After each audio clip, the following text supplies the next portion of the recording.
আল্লাহর হাবিব সাল্লাল্লাহু আলাইহি ওয়াসাল্লাম বললেন, কিয়ামতের একটা আলামত, কিয়ামতের আগে তোমাদের বক্তব্য হয়ে যাবে লম্বা, সালাত হয়ে যাবে খাটো। সালাতের পরে তাসবিহ পড়তে চায় না লোকজন, ব্যস্ত, মহা ব্যস্ত, সুপার বিজি।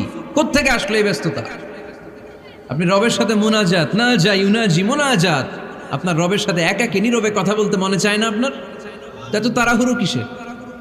ধীর স্থির হন, একটু স্থির হন, একটু মনোদৈহিক প্রশান্তি অর্জনের চেষ্টা করেন। সব সময় ব্যস্ত, ধাক্কাধাক্কি, উচ্ছৃঙ্খলা, এগুলো আমাদেরকে শেষ করে দিয়েছে।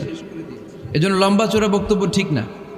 বক্তব্য শুনতে আমাদের ভালো লাগে, আমল করতে ভালো লাগে না। বক্তব্যটা শেষেই সিগারেট ধরায়, আছে না নাই? মাহফিল শেষেই বিড়ি ধরায়, কয় চমৎকার ওয়াজ করছে হুজুরে।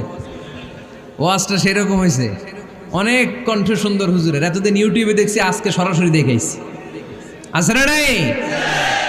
তো কি লাভ হয়েছে? লাভটা হয়েছে কি? এই যে মাহফিল শেষে বিড়িটা ধরাইলেন, আর